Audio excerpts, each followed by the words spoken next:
Hi everybody, and welcome to Volunteer Mobilization, a VISTA Blend class. My name is Jennifer Moore, and I'll be your course facilitator over the next several weeks. I've been facilitating this course for several years now, and I always look forward to meeting a new group of VISTAs, getting to know you all, and helping you develop your volunteer program. It's always a fun journey, and I hope you're ready to learn a lot. This is an introductory course, and it's designed to be substantial and rigorous enough for college credit, but also designed to be manageable for you. And it has practical lessons that you can apply immediately at your site. It's a good course for those with newly developed volunteer programs, but also for those of you who want to build your knowledge around volunteer mobilization. We will be looking at ideas and strategies that you may not have previously used, and this can certainly improve existing volunteer programs. I want you to feel free to contact me anytime with questions, and the best way to do that is through the course platform. I'll be showing you how to send me a private message in the course, and it's preferable to communicate through the course platform because we can keep track of our conversations there. You can also email me, however, and I'll show you where to find my email. The email address is moor0054@gmail.com in case you need it. It's on my course profile, which I'll show you in just a few minutes. And if you would like to set up a time for a one-on-one phone call or a chat session, just shoot me a message and we'll arrange a time for that. Now keep in mind that I'm on the West Coast outside of Portland, Oregon, so we'll have to arrange a time that works depending on what time zone you're in. Okay? You can also use the course discussion forum, which is our class forum for discussing course topics. In many cases, if you have a question about something, chances are someone else in the class might have the same question. They just haven't asked it yet. So posting questions for everyone to see can help everyone get the answers. In addition, I'll be holding conference calls each week so that you can call in and ask questions or just listen in. I'll be sending messages to everyone with the dates, times, and instructions for all of those conference calls.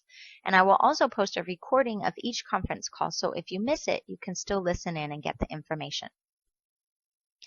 Now, I want to remind everyone, this course should be an open learning community. Everyone should feel comfortable asking questions or getting advice on challenges at their site or solving communication problems. To facilitate this, we need to be sure to respect each other's confidentiality.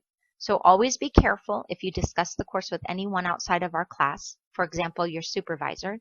You're doing it without identifying information about your fellow VISTAs. Now, I know you've all heard about the Hatch Act, and I just want to give you a quick reminder that you'll want to abide by the Hatch Act while participating in the course. So refrain from partisan politics in the class. Now, our 5-session objectives for the video today are for you to get to know me. Hello. Hopefully you've done that. Understand the course concepts behind the volunteer mobilization course. Be comfortable navigating the course. Understand course requirements and timeline. And be aware of a few of the upcoming assignments and readings for the next couple of weeks.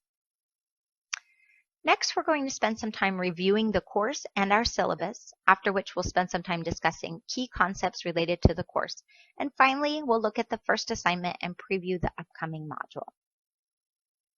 Okay, so this should look familiar to most of you. If you've been into the classroom, this is what it looks like. Now, for the purposes of this video, I'm showing you a previous section of the class because the class that you will actually be taking is still being built and will be uploaded to the site after, or opened on the site after it's completed. So please disregard any of the dates that you'll see here. That's going to be different for your class, obviously, but this is going to look exactly the same as it will when you log into your class. So the first thing I'd like to show you about this, the website, the course website, is our Course Communication Center, which I talked about earlier. You'll see announcements from me under News from Your Facilitator. Those correspond to exactly what's in this latest news column. It's basically the same thing. You'll also receive email copies of any announcement that I post in this forum. So this is where I communicate all of the critical information about the class, including upcoming assignments, reminders. I also will include here information about our conference calls that I'll be holding each week, and I will also record videos on each of the assignments, a short, very brief, less than 10-minute walkthrough of each assignment so that you can have that as an addition to your readings and other course materials. If you have any technical questions, you can post them in this forum. That's pretty straightforward. And then course discussion, I would like everyone to use this forum as much as possible. This is basically the way that you can communicate with the entire class. I'm going to be posting a couple messages in here each week. You won't get automatic emails from this forum unless you actually sign up to do so, which you can do. But you will be able to see additional tips, information, ideas about all of our topics. I'll ask some questions to start discussions, and then please feel free to add your own thoughts, ideas, tips, anything that you'd like to discuss with the entire class. The nice thing about a class like this is that we have each other for a resource, so let's use that opportunity to get some great feedback and learn from each other. Now, I mentioned messaging in the course. This is one way that you can click right here and message anyone directly, including me. So you can just type in my name. I won't be able to look up myself because I'm in my profile. But if you typed in my name and searched, you would be able to find me and send me a direct message, which would be private. You can also check your contacts and add me to your contacts and look in the course section for the course that you'll be taking. Also, on each page of the course website, you'll see this little messaging bubble up here, and that will also get you to this exact same page. And if you have a new message waiting for you to read, it will indicate that up here as well. And you can always hit the back button on your browser to navigate through the course. It's pretty easy to do, back and forth. Now, we do have a chat room, but I don't really use it. If you would like to schedule a chat session with me, you can certainly message me and we can find a time to do that. Excuse me. Keep in mind that I'm on Pacific time, so we may have to work on organizing a time that works if you're on a different time zone. And also, I'm happy to use a different chatting function like Google Hangouts or something like that. Okay, before we get to the rest of that, I would like to show you this drop-down menu right here, which also gets you to all the different pieces of the class in just a quick little drop-down menu. So you can click a link to a list of all the people, your grades, assignments, etc. So you feel free to check that out. And then if you scroll down here, you'll see that the course is laid out in modules. So here's our first week. This describes what we'll be doing in the week, gives you the objectives for the week, and links you to the assignments for each week, which will also include the readings. And you'll see when you look at your classroom view that you will not be able to see all the weeks of the course, okay?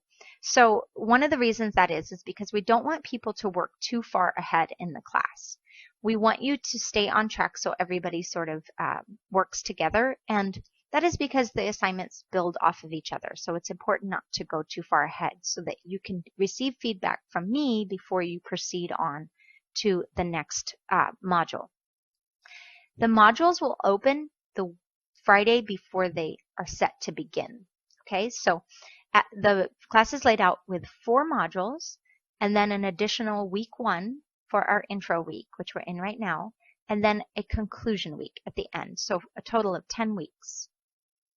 Okay, next we'll look at the course resources, and let's check out the syllabus. I'll also show you really quickly this course activity checklist, and then we'll discuss the student guide. The rest of this is just a link to all of the course readings, any supplemental resources that we've provided you, and then acknowledgments for the class, which you do not need to read. Here we go. Let's open the syllabus really quick. Work through this together. So we're sort of already doing the overview and all of that. So let's go down here where we can see the course at a glance. So it gives you all of the different readings that you'll be doing and what assignments you'll have for each week. Now you'll notice, again, there are no due dates or point values on this syllabus. That's because they're listed in the course activities checklist, which I'll be showing you in just a moment. So that's how the course is laid out.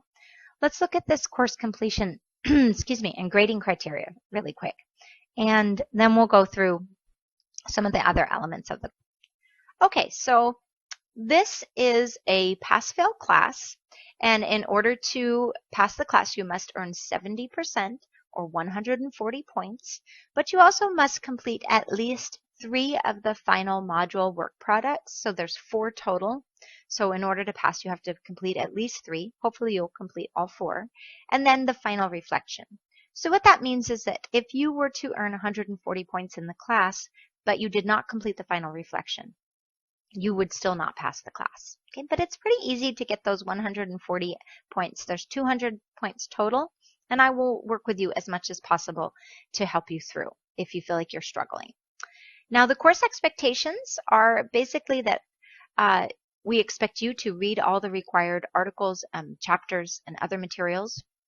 Anything that is optional or supplemental are not required. That you'll complete and submit all activities by the due dates. And that you'll contact me if you have any questions about the materials or assignments that you're struggling with. And I will read all of your assignments, and I will provide you thorough and extensive feedback on your assignments. And I will also respond to questions promptly, usually within 24 hours, but no later than 48 hours. Now, we already discussed communication. Let's look at course rules and guidelines, because this is important.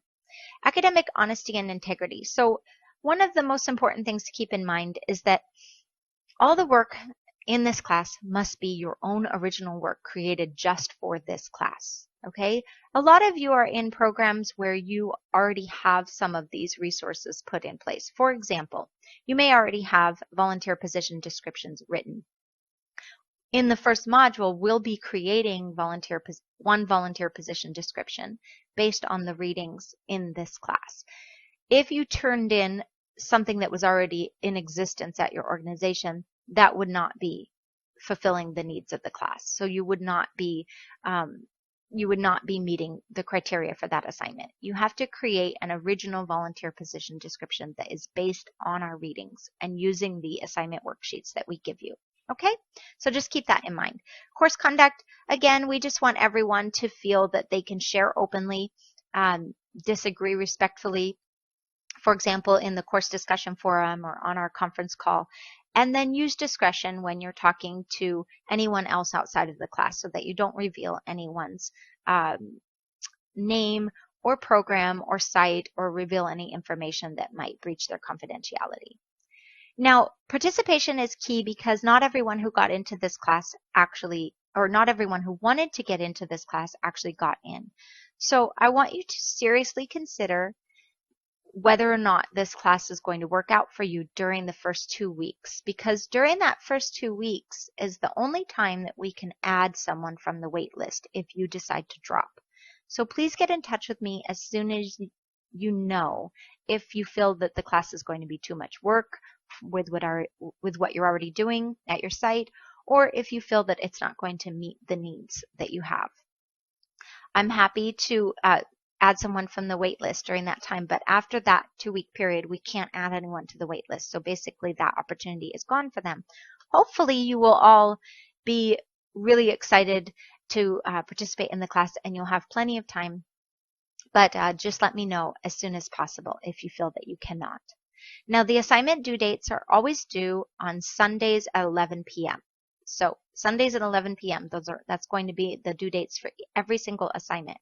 When we look at the activity checklist, you'll see the specific due dates, and I'll show you that in just a minute. There is a late policy. Basically, we allow you to turn in assignments up to 10 days late, but that is with 1 point deducted for each day late. Now, I'm authorized to give everyone extensions if you have something come up at your site, if you feel like you're going to need extra time, something comes up in your personal life, if you're traveling, I can offer an extension once or twice during the class. Typically, we want you to turn in assignments within a week of the due date, even if you do request an extension.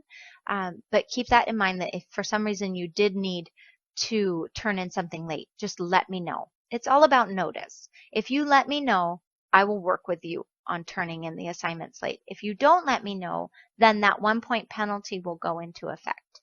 And you do have the 10 days to turn it in, but if an assignment is worth 10 points, for example, the quiz is, and you take the quiz 10 days late, even if you do well on the quiz, you'll still get a 0. So keep that in mind, unless you've put in an extension. I'd also like to say really quickly before we move on that if you have any travel plans, if you're going to be traveling for work or you're going to be traveling for vacation, anything at all, that you know about now, please let me know as soon as possible, because I can help you work on either turning something in early or putting extensions in place right away, whatever we need to do to make sure that you don't get too far behind in the class. Now, if you do get behind in the class and you feel like you're a week or two behind, that is not a problem. I can help you catch up. You just need to communicate with me and let me know where you're at and what's going on, and we'll work together. Okay, technology requirements. This lays it out pretty clearly for you. You need a web browser and a PDF reader. You also need some sort of word processing software. So some of you may not have Microsoft Word on your computer. You can use something like Google Docs or Online Office. You can also use freeware like OpenOffice, which is basically almost exactly the same thing as Microsoft Office. It has a Word program, but it's free, and it's called OpenOffice. Now, all the course readings are provided for you. You do not have to look for these anywhere else. Everything is linked through the assignment pages, so don't worry about that. Okay, now let's go back to the site, and I'll just quickly show you the course activity checklist. Give you a brief preview of this. Keep in mind all of these dates are for a different class, so don't worry about that. But this is just something that you should probably print off and put up on your wall so that you know what's due when, and you can actually check it off for yourself. Okay, that's what that looks like. It's a very brief document. Now, the student guide is basically a written walkthrough of how to navigate the course platform. So it talks about how to access the forums, how to post in the forums, how to upload assignments, etc. So if you have any technical questions, the first thing to do is read through the student guide and make sure that you understand uploading and things like that. And then, of course, you can communicate any questions in the technical questions forum. Okay, now we're going to go back to the PowerPoint, and then I'll walk you through some of the core concepts behind the class, and we'll look more at what we're going to be doing in the next couple of weeks. Now that we've looked at the course layout, let's look at some of the content of the course. So as part of the first week's assignment, you'll be visiting the Volunteering in America website, which is a great data source to find out what the trends are in volunteering regionally, nationally, locally. This is something you can use to conduct research for your organization, and you can actually bookmark it for use by your VISTA site in the future and share it with other people at your site. Now, on this Volunteering in America website, there are articles and news about volunteering, but one of the best uses for the site is the interactive map, which you see a picture of here, that shows you the data for your state and possibly even your city. So what you're looking at here on this slide is data for the entire country, but also when I show you how to access the map, which I will do in just a few minutes, you're going to be able to go straight through to the state. And then in some cases where you're in a large metropolitan area like LA or Portland, they actually have the city data listed. Okay? Now, one of the reasons that we look at these trends is that we get some solid data about who volunteers, where they volunteer, and what type of volunteering people are actually doing. Many of you, like I said, won't be able to visit the city, but you can use the information for your state. Now, along with tracking the local trends, it's important to do some research and information gathering prior to launching or designing any volunteer program. So I recommend that as part of this first week or two, you survey some of the staff and the current volunteers at your site. You can do this informally, just briefly chatting, to find out more about your organization needs and the volunteer needs and motivations. Okay, let's look at some of this specific information. So for example, Volunteering in America explains that in the latest data collected in 2014, there were 62.8 million volunteers throughout the country, volunteering a total of 7.9 billion hours. So that's really great news for those of us in volunteering. Another fun fact is volunteering's positive impact on employment. We can see that people who volunteer have a statistically higher chance of finding employment, which can be a great motivator for people and help you in your recruitment efforts. And then people who volunteer have a statistically higher chance of being a donor, which is also great news for many of our organizations. And this can be one of the ways that maybe you can get buy-in from staff or other people at your organization who may be wary of volunteers. And then, of course, we want to look at the age groups of people who volunteer. Okay, these graphics that I'm showing you right now are showing the trends nationwide, but if you look at the data for your state, for example, and you see that there are a large percentage of volunteers of a certain age group, it might give you a better idea of where to focus your recruitment efforts. So for example, if there are a lot of millennials volunteering in your area, you might want to start recruiting on college campuses. If there are a lot of older people, then maybe the retired senior volunteer program is a great way to go. Or local organizations, churches where a lot of older people might be frequenting. Now this graphic gives you a snapshot of where or in what fields people volunteer. As you can see, nationally, most people volunteer in religious organizations, and the second most is in education. Now let's think about why that might be. One idea about why those two types of organizations get the bulk of volunteers is that they actually do a really great job of asking people to volunteer. They're out there actively recruiting on a regular basis, and people are invested in their children's education, and they're invested in their religious institutions. So when you start asking your own volunteers why they volunteer at your organization, you're going to be getting a better picture of why people are putting their time into the particular type of work that they're doing. Now, another set of information gives you a sense of what volunteers do with their time within those organizations. How can you use this type of data? Well, you could keep this in mind when you're structuring volunteer activities, developing volunteer positions, when you're deciding what activities make sense for volunteers to do at your organization. It can also help you identify some skill sets volunteers could bring to your organization. Okay, so we've talked about some of the reasons why we look at trends, and what we'd like you to do for one of your first assignments in the first week of the class is look at some trends in your area. Like I spoke about, we would like you to visit the Volunteering and Civic Life in America website. Now, this website was recently updated, so I've updated this video with some of the more current information. When you go to the site, you'll follow these 5 steps to find the data that we're asking you to locate. And then you'll put all of that data into a Word document. Just type it up real quick for me, and then upload that to the classroom as one of your first assignments.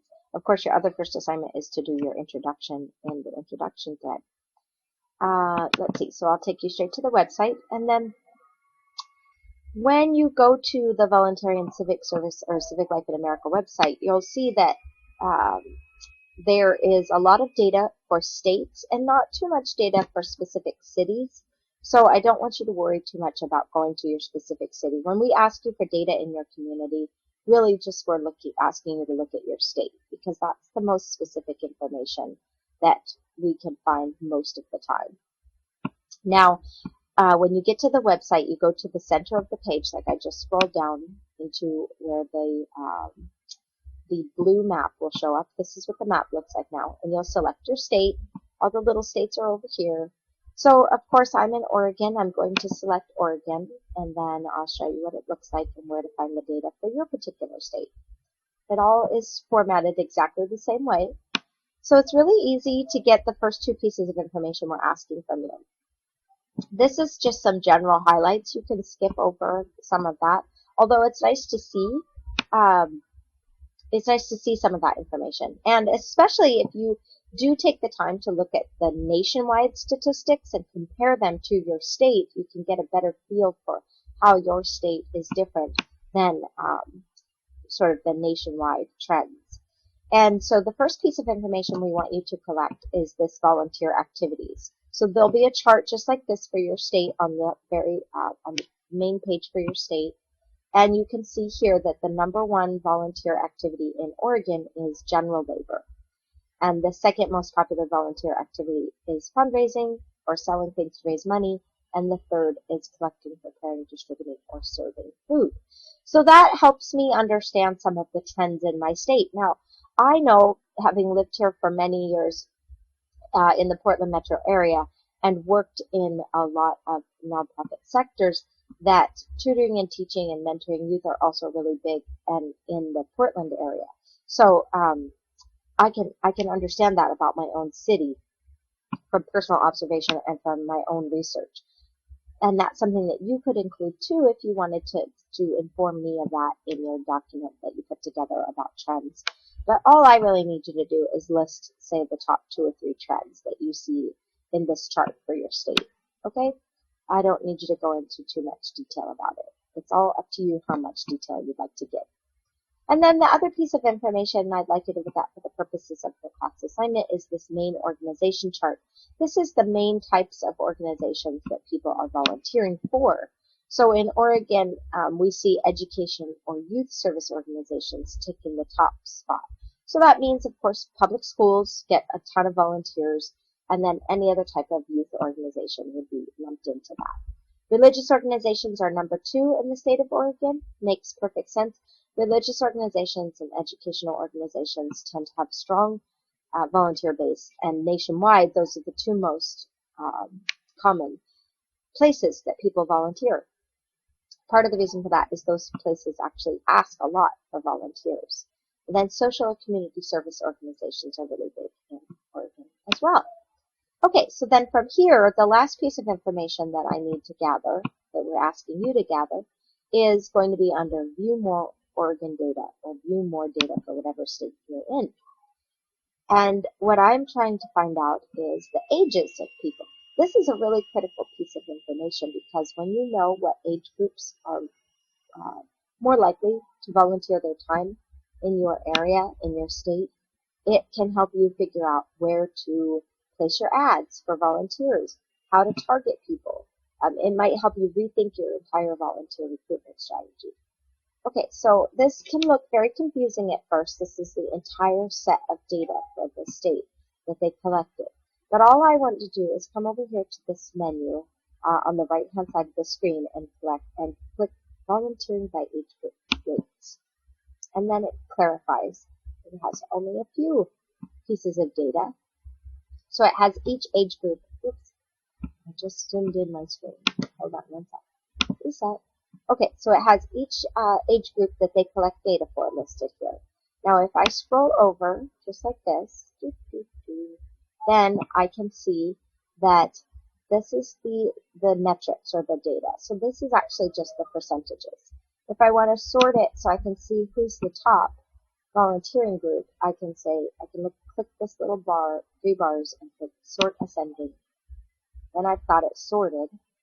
And then I can see that age group 35 to 44 is the volunteers the most in the state of Oregon, with 38% of that age group volunteering. The 45 to 54 age group volunteers at almost 34%, and the 65 to 74 age group also volunteers at almost 34%. So here's where you can start to build a picture of the types of people that are volunteering in your state, in your area, and it can help you figure out how you want to target those groups for volunteer recruitment. So here's where I explain how to do what I just showed you on the Volunteering and Civic Life in America website. And then after you collect this data, as I explained, just type it up in a quick document and also answer the question, what do you do in the class if you have any questions?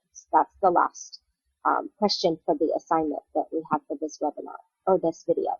Then once you do that, you just upload it to the classroom as an assignment, and right on the same page that you watch this video. Okay? And if you have any questions, of course, you can always email me, you can always message me in the class, and you can always post a question in the post discussion forum. And that's it for this part of the assignment.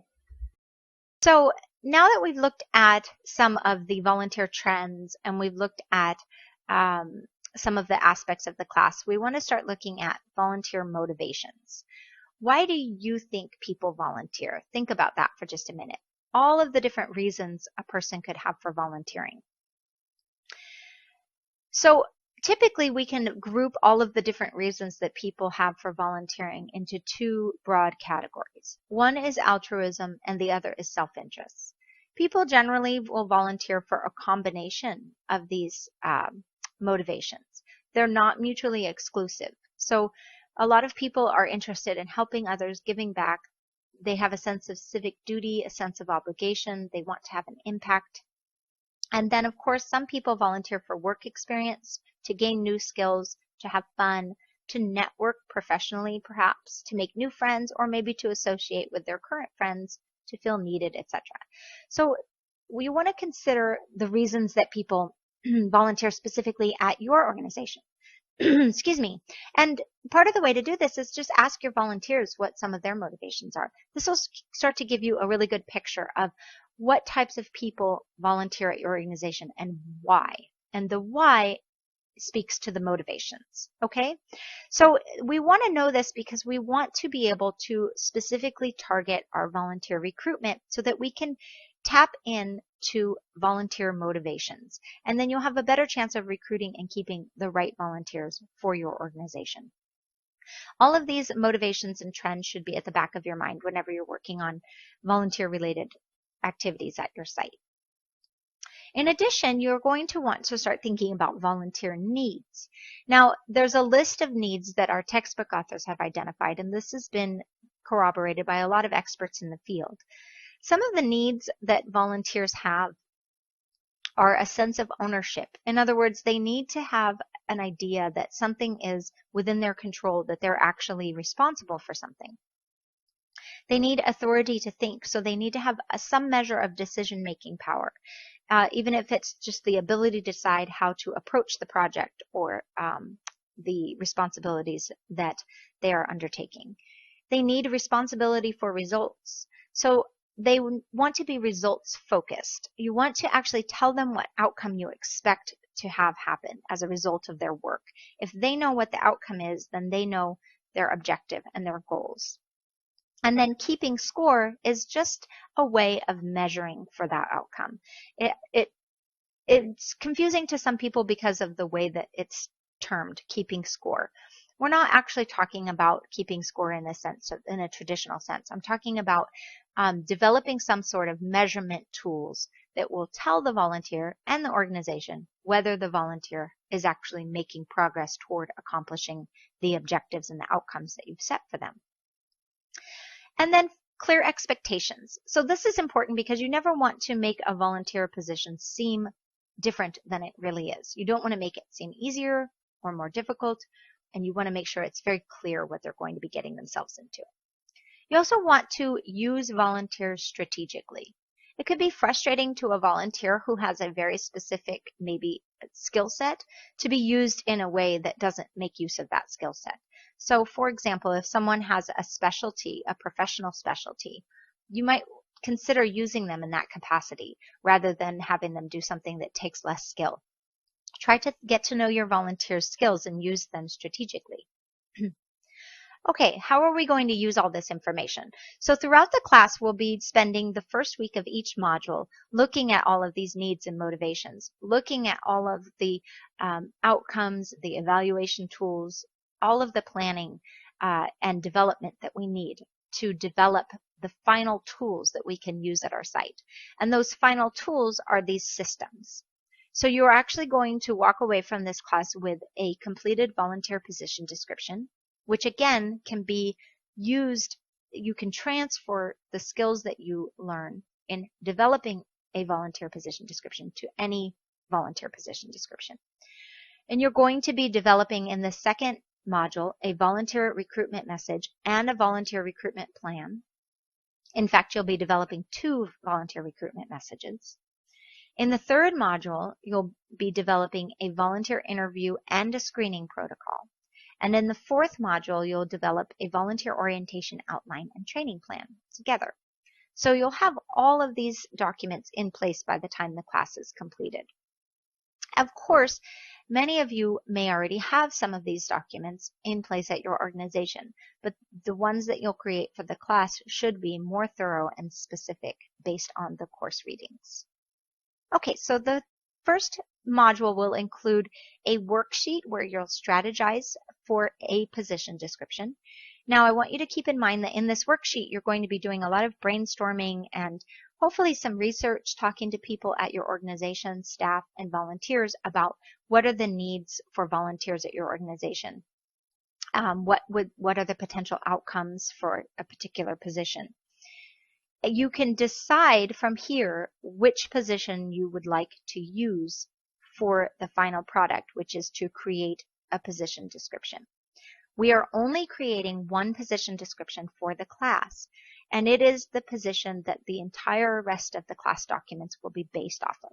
So if you decide to complete a position description for an academic tutor, for example, that one position will be the position that you develop a recruitment plan and message for, that you develop screening and interviewing protocol for, and that you develop an orientation and training plan for. Now, some of you may go, well, I don't have any volunteers at my organization. My site doesn't use volunteers. That's fine. We can work with that. You could always think about a volunteer that could be used, a type of volunteer position that could be put into place at your site. Or if you have further concerns about this, just get in touch with me, and I can help you work through how to find or create a volunteer position that would work well for this class and also serve hopefully your site, and if not your site, then at least serve you so that you understand the process that we're going to be going through in the class. Okay, so finally, I'll be posting an announcement with a link to videos about each of those first couple of assignments, the position description worksheet and the final position description. And I'll also post more tips and information in the course discussion forum. Of course, as I already explained, I'm going to be posting very brief video walkthroughs for each assignment, so you don't have to worry. You'll hear from me again. Those videos are not required. They're just a supplement so that you have something to see and listen to. Hopefully all of this helped clarify for you how the course is structured, some of the core concepts, and the manner that you'll proceed through each module.